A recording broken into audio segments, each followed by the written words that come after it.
Happy Friday, everybody. Josh here with On the Wrong Lead. Another episode of You've Gotta Be Sha Tinning. Joined as always by Mr. Matt Carlson. Matt, or not we, me, because you're boycotting, but I just got boomed out of the Pick Six double carryover at Belmont there by a 6-5. And what do you know? We thought the horse was absolutely had no shot to win, and they just leave the rail open for anybody and everybody there apparently. It goes one of two ways. You either got to take the favorite, or you got to take the absolute longest price on the board, so they could bait you back into playing the pick five. Right? It's meta handicapping. You don't even need to read the form anymore. Just Yeah, just I mean, just we normally don't record during the day, but I mean, you'll just so you can see how some of the sausage is made. Caleb is absolutely beside himself on trusting that one in that race, and he's just like that was the lowest of lone speed situations, and of course that's what happens. And they're always low speed when Manny Franco sends out way too fast, right? So yeah, he's very angry. But how you doing, man? I'm doing okay. We hit a little bit of a cold streak here in Hong Kong for me. I Wednesday went better, but just one of those days where I felt like I was close, but either getting nosed out of everything or playing everything as a B that I shouldn't have. So after a nice opening day, kind of hit a little bit of a cold streak, but that's bound to happen. Sha Tin last weekend for me was abysmal. Up until me waking up at 4 in the morning, posting that this horse has no chance, and then it romped off of I Nice. forget the name of it, but yeah, nothing like tweeting at 4 in the morning and then waking up to eat crow for breakfast right after.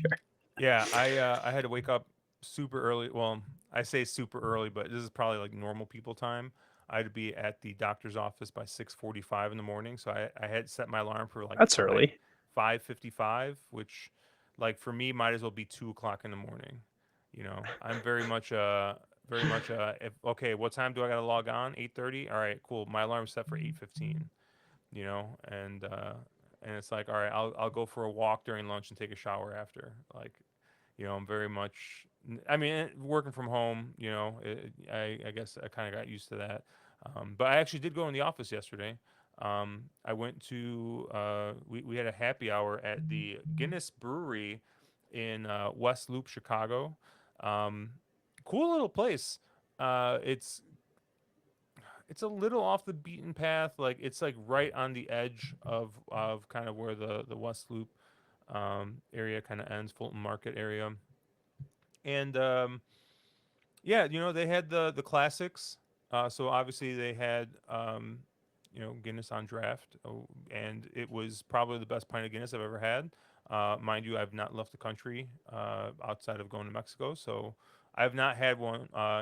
In Ireland, so maybe they're probably better over there. But yeah, they're really good. And found out one of my coworkers is actually like not doesn't drink alcohol, but like loves NA beers. So they have a Guinness NA. I'll tell you what, man. I haven't had many NA beers. That is one that I would actually drink. Yeah, It tastes exactly the same. Exactly the same. I was, and I wonder how much that has to do with the fact that I feel like the nitro does so much to like the mouthfeel and kind of experience of drinking a Guinness that it just because of that mouthfeel, like it covers up a lot. But I was really impressed. I don't know if they sell it in the nitro cans and stuff, but they had it on draft there, and it was great. Um, and I think they had it on draft. Actually, now that I think about it, I don't know. Maybe they did have it on cans because I saw some like random blue can thing come out. So hmm. maybe that's what the zero. But I know a couple of guys. They're really big into the NA stuff. I know shout out Keep Pounding showed his like fridge that had like 20 different NA beers in there. So I know they're some people are really into it, but I think that's I probably the haven't. biggest growth category in beer right now is probably the NA stuff, right? People are drinking less post COVID, and I know Athletic. I've had a couple; they're actually really good. So I It don't. was out of a can actually. Yeah, because I this was the can I saw them opening these. But it's like, yeah, it's like a blue tinted Guinness can.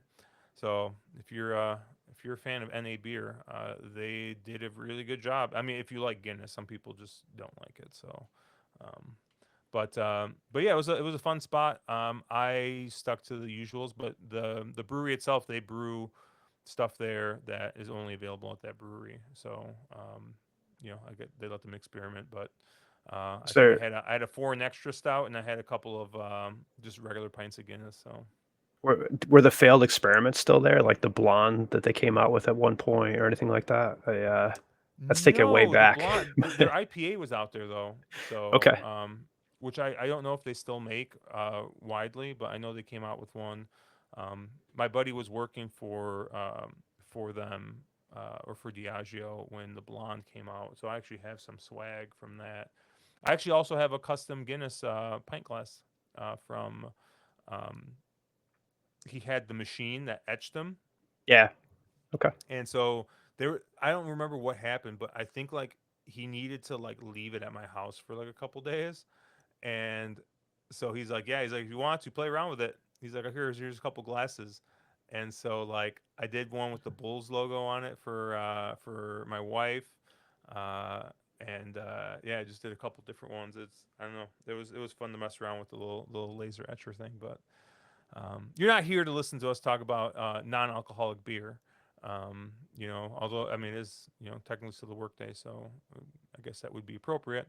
You're here, listen to us talk about some Sha Tin, and yeah, we got a late pick three that has some cool horses in it, but I don't know if this is going to be the money making experience that we both usually hope for. Um, but I've we've definitely been wrong about short price favorites, and then all of a sudden, a 90 something to one horse comes in and booms everybody. But this first race here, the Swallow Handicap race 8 on the Shot Tin card is going to start this late pick 3. I landed on two horses here. I think the two First Love I have written down as a B, and I don't have all of my alerts set up, but I'll set off the defensive B alert here. Um, this is probably your most likely winner, but I did have a little bit of concern with the fact that um, Zach's getting back aboard, which I think tells you a good thing, but he's drawn back out in the 10 post. And I think the race that you're betting was the 1-2 back with Zach aboard where they came out of the 2 post. And they're also stretching out here a little bit. So you got a couple of things changing for the horse. Um, still staying at a pretty high weight even after that pretty bad race last time out. But um, I don't know. I think the fact that Zach's getting back aboard here, I think is just telling you all you really need to know.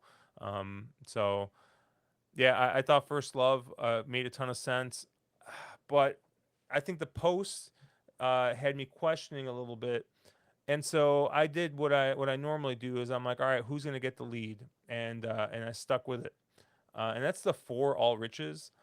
2 back on a kind of soft course, was able to kind of get the lead and basically go wire to wire there.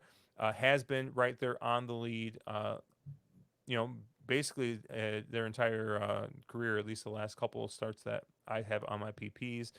And I think has really kind of settled in at this 7 furlong distance, the 1,400 meters. What I like the most though is I like seeing horses that have won from middle to wide draws, and kind of coming back to it here, right? Now, obviously, it's a slightly different configuration, right? We're not on the C+3 course; we're on the B+2, so the rails are still going to be a little out, but maybe just not as much um, as they were for the win there, where that tends to help speed a little bit, but yeah, I'm just gonna go with all riches here, the speed ball here, and hope we get a little wire to wire win. And if not, it's gonna be Zach that cleans this up. So I just got the 4 and the 2 here, pretty straightforward for me. Probably, uh, I don't know the most Josh way to handicap a Sha Tin race. Take the Pertin and take the speed. But how did you see this one, Matt? Yeah, I ended up elsewhere. I ended up on the 7 Mastermind. I thought that horse was progressing really well last out or last season. Obviously was kind of up against it the first out, catching a pretty bad draw. Zach had to draw back and try and, rally up and actually did it fairly well. I think into a slow pace and a kind of that yielding course or, however it was the first day out. So yeah, I think that horse to me, if it can show some ability, it gets 1 pound off, gets the rail draw here. I think that horse is probably one of my top plays on the card, just because I think it has the most ability in this race. And so that'll be my lone A in here. I thought the setup was a little bit better too. I know you took the speed. I thought there were a few in here that all were going to try to go. I thought the 5 would probably go. Maybe even the 3 and the 11 both had to go, and try and get the lead. Ben Thompson will probably send on Ballistic Win. Uh, I, I don't know if Poon will send on that 11. Mufafa, I probably butchered that, but yeah, especially from the 13 post. But anyway, I thought there was enough in here to set up for a closer. And so that's why I kind of went to the 7 and 7 alone. I debated that as a lone A. You can set off that defensive B alarm probably, and because I'll use Zach as well. My one concern with Mastermind is that Zach was up last time and now he's hopping off. So I don't think that 2 fits on paper as much money as it'll take. But A, I say that about Zach a lot, and I'm wrong. I tend to overestimate the board here a little bit. And B, maybe he sees something that I don't know, right? Maybe that horse has progressed enough in the offseason or, since first up to run really well. It is hitting that like kind of fourth race. So I'll use it just in case it dusts this field, but most of my money will be through the 7. Yeah, I didn't write this horse down, but a horse that I was a little intrigued by, and I kind of was going back and forth on. I think if you do want a little bit of an outsider, I thought the 12 was interesting. Strathpeffer, I guess, is how you Yep. pronounce that. Um, and this is kind of going back to what I'd mentioned earlier, right? We see these like wide draws, and we talk about constantly how, hey, you want a good draw, and how much that helps. But I don't know. This is a horse that kind of closed in very, very well, two back, and on that kind of a bit of a wide draw. I mean, was only carrying 116 that day, so maybe that helped a little bit. And then last time out, didn't really get bet all that much, even coming off that win. And it looks like for good reason. End up finishing 10th. But I think the horse was a little bit compromised in that last start. If you kind of just look at the running lines, it's a horse that likes to kind of settle, 5, 6 lengths off, and doesn't and usually gets out of the gate okay. And that wasn't the case this time. I think had to work a little bit harder to kind of get into the settled position that it wanted. And maybe that's a case of just the fact that it was drawn wide and maybe got a little bit luckier two back. But if you look at the fractions, still closed in 22.93, which is pretty decent for this level. So, and if you kind of go through and look through some of the other closing times for some of these horses, this is a horse that basically had no shot, but still, was closing, pretty well. So I think this is one that if you want to go a little bit wider, or maybe you just want to take a shot with an underneath type horse, or hey, maybe you don't play the late pick three like we do, and maybe you just want to take a couple swings on win bets or win place. I think the 12, you should get double digit odds on the horse. And has shown some ability, and I thought was a little interesting here.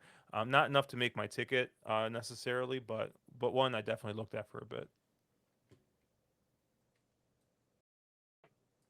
And Matt has nothing negative to say, so that's You good. can't say something nice, don't say anything at all, right?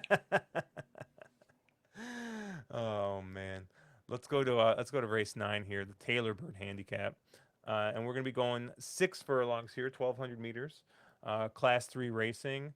And maybe this was kind of the race where I was, I got to this race and I'm like, oh brother, like it's gonna be This another isn't one of gonna pay these anything, yeah. days. And Wunderbar here, I think looks the goods. Um, and it's really tough because you look through the form and you see a bunch of winners. You see a bunch of recent winners. Um, you see a couple horses that are maybe a little bit off form, like you know, like the horse like the eight Storm Rider, who you know was rattling off wins and then kind of went off form the last three starts. Um, I don't know what your figures look like, and maybe I'd be interested to hear if you see it the same way. But I'll tell you right now that the Speed Pro Energy figs, even though we have some of these other horses that have these wins, I mean, they're not even close to touching the one.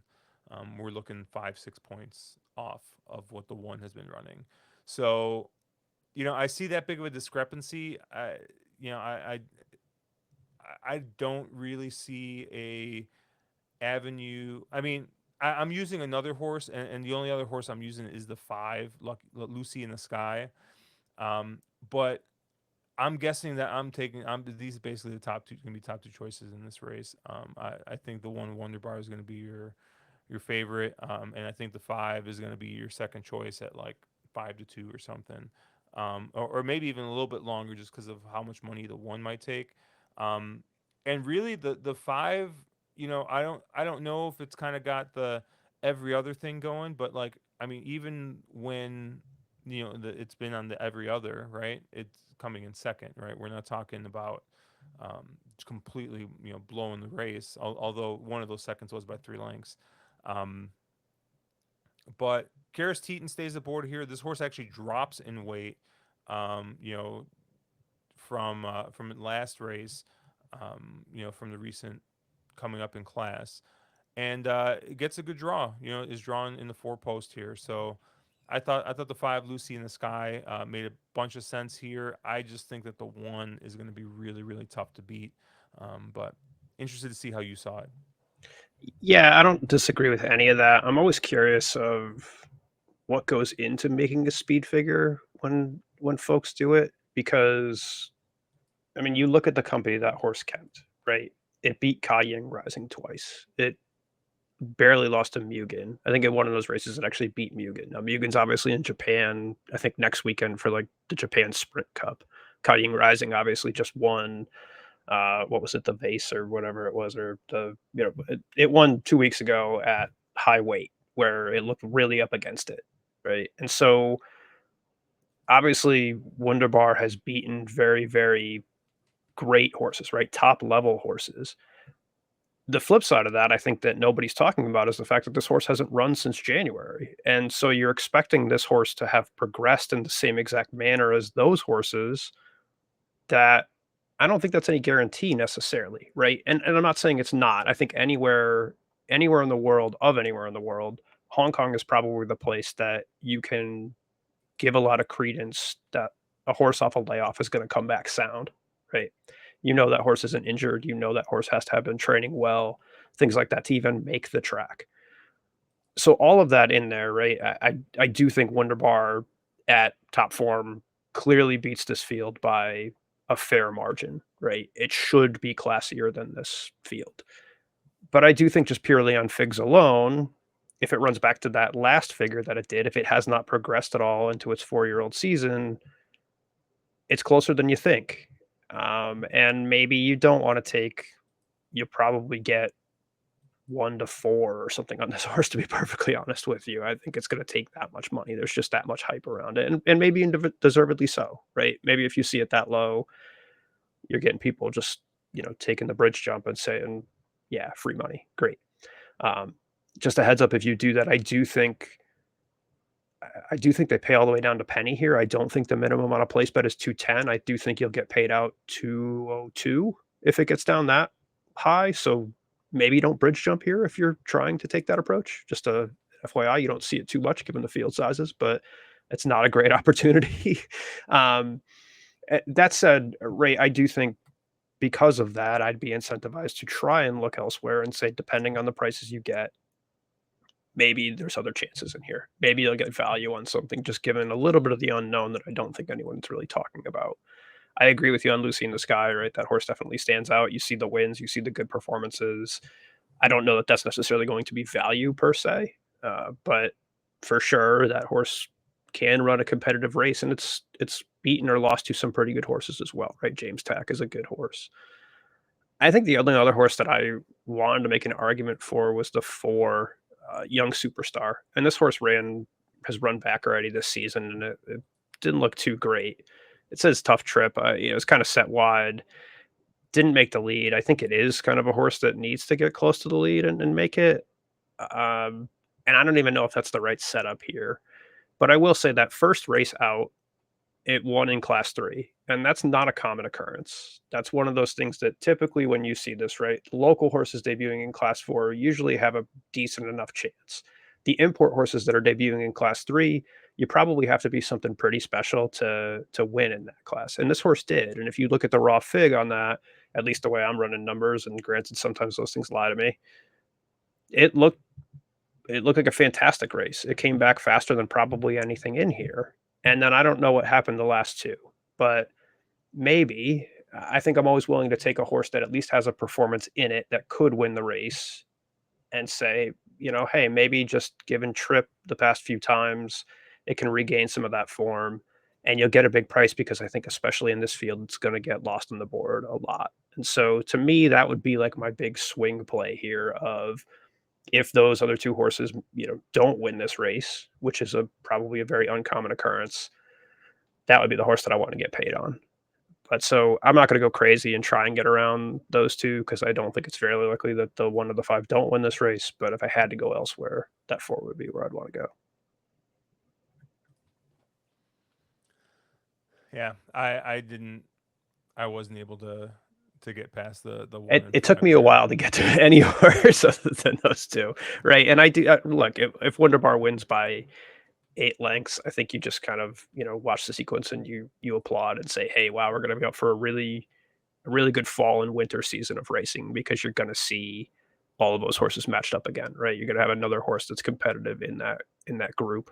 And hey, I mean, that's the joy of Hong Kong, watching those really good horses kind of compete against each other for a full season and seasons beyond. All right, race 10 here. We're gonna be going 6 furlongs. The Woodpecker Handicap. Did you get around the 2 in this race? No. Okay.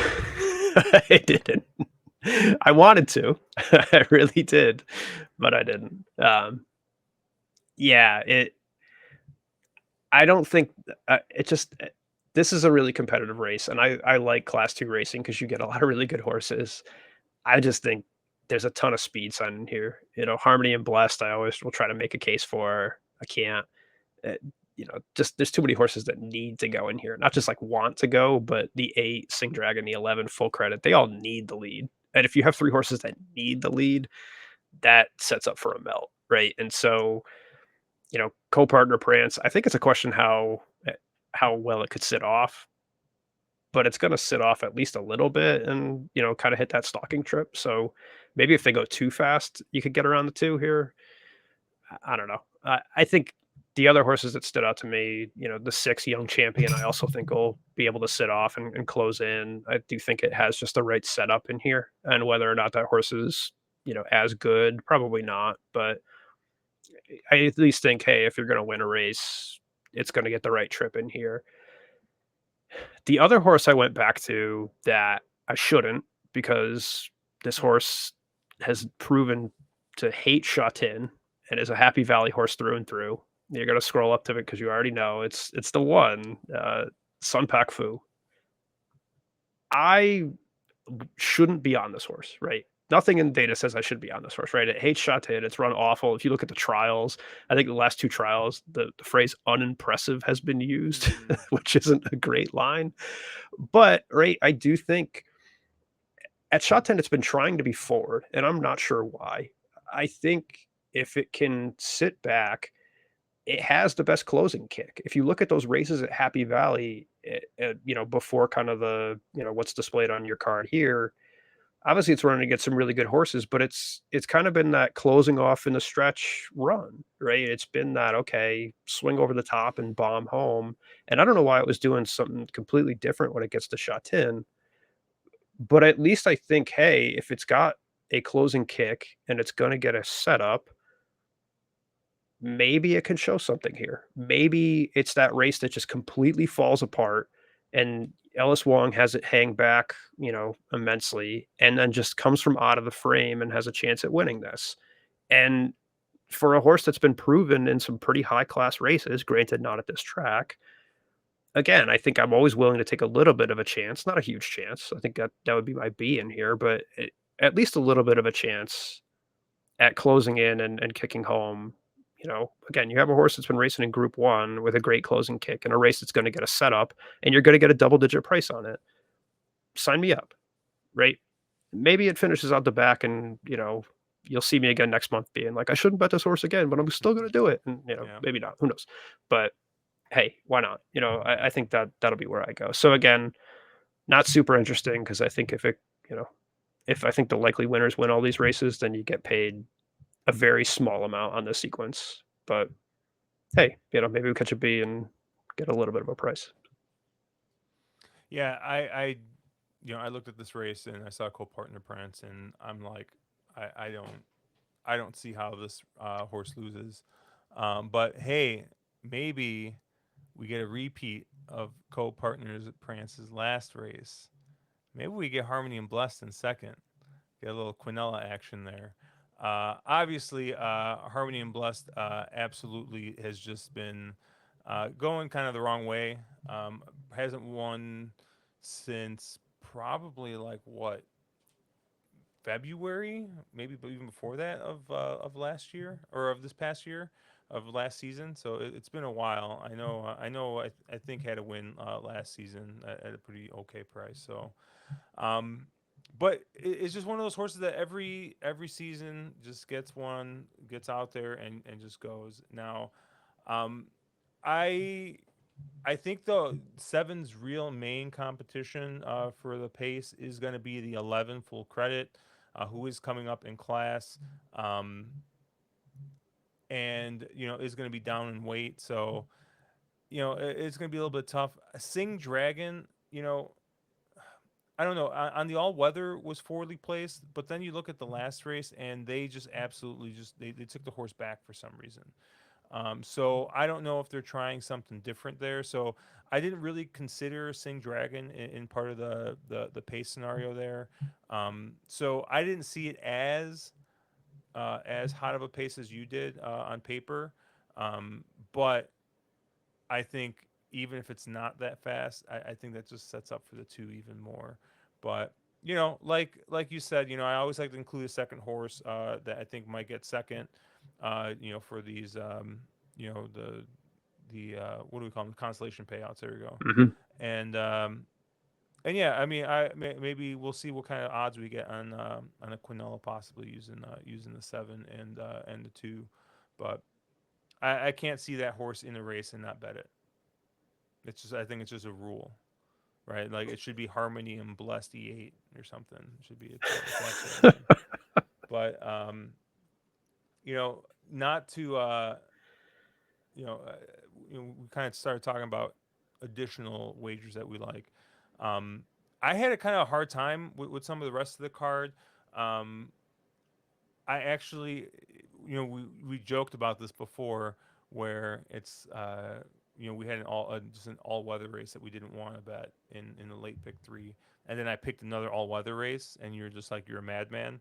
Well, I picked an all weather race once again, race one, but I think it's a different story because sometimes you'll see these slow paces in Hong Kong, and it's hey, there's no natural leader, so like they don't really know who's going to get the lead or what's going to happen. Well, in this race, there's absolutely a natural leader, and there's only one of them, and there's not really any other pace outside of it. Um, so in race one, I really, really like the nine Lucky Banner here. Um, is shown great early speed, is sitting down at a relatively low weight, and is drawn in the two posts, drawn inside. So you got inside drawn speed on dirt. I'm betting this like this is American racing. Has it's been a while since this horse has won, but I think coming off the layoff, fresh up here. Luke Ferraris. I don't know what's Luke Ferraris on dirt. I think 1 for 10 in the last year, Hey, but that's 10%. It's better than he's been, I think, normally, right? it's plus So, EV. Yeah. but no, I thought Lucky Banner, it's just your prototypical loan speed scenario here. He's been going off pretty long odds the last couple times out. So, I'd be more than happy to get double digits on this one and take a shot here in this first race. Um, I got to tell you that horse has no chance. Because instead of talking about any of this in our pre-meeting, we sort of do this on the fly. And Yeah. of course, I ended up on the same exact horse in the God same exact race bless. as you. So this Oh thing is no. absolutely screwed. Do not bet this because we are on the same best bet in the same dirt race. I thought I was going to out degenerate you by criticizing you last week, saying never take a dirt race and never go to form, all this, and then I was going to Yeah. come over the top and out degen you by Yeah. picking race one. Um, and picking the same exact horse. So apologies to the friends and family of Luke Ferraris that we have once again killed your chances Well, I at mean, winning a race. I think if anything though, that probably tells you that the horse has been going off double digits. We're probably going to get closer to like 5 or 6 to 1 then. If Probably, you and yeah. I see it So the same way, I mean, then again, like I said, you know, we talk about this a little bit, right? Like we handicap this stuff from an absolute like from an American standpoint, an American mind, right? We see things the same way, but when you talk to handicappers from across the world, um, they don't handicap the same way that we do in America. yeah, Like for example, the form that we have up is available free on the Hong Kong website, but right, there's no speed figures, right? There's no pace figures. There's nothing, right? Because a lot in a lot of other areas, like form is paramount, right? Like it's like, all right, when's has this horse won? Like how has this horse been running? And it's a horse that's a little bit off form, and I think that the Happy Valley start probably, once again, it kind of dirtied the form up even a little bit more here. So. Maybe we do get a price here. Not to say that there's any kind of like world beaters in here, but maybe like a horse like the uh, what was it, like a horse like maybe like the 8 or something, maybe takes a little bit more money, although that one's also coming off from 1,000,000 to 1. But yeah, I don't know, maybe the 2 takes a little bit of money, the 1, trying dirt for the first time, and the one's got Karis Teeton aboard, who's the Zach Purton of the dirt. So um, it'll be interesting to see. I horse hasn't taken any money in its previous starts, but now I'm scrolling through and I'm seeing a lot of 99 to ones in previous starts here too. So yeah, maybe we just completely halved our odds on this one here. hey, look, the way we've been running, I'll take any money I can get Hey, sometimes you if just it gotta goes off see it favor. go through the hoop. Yeah, You just gotta exactly. go We'll through the hoop. start off with a nice little layup here and ride it out for the rest of the card. So Well, that's going to do it for us here on You've Got to Be Shot Today Me. Check us out on ontherewronglead.com, at wrong_lead on Twitter. I am at Cherry Drink. Matt is at Slow and Steady. He'll be posting his picks and thoughts and having Tom Wood respond to him on just random messages that he's got up there and winning plushies and whatever else he does on Twitter. I don't know. But yeah, have a good weekend, guys, and let's make some money. fuck everybody.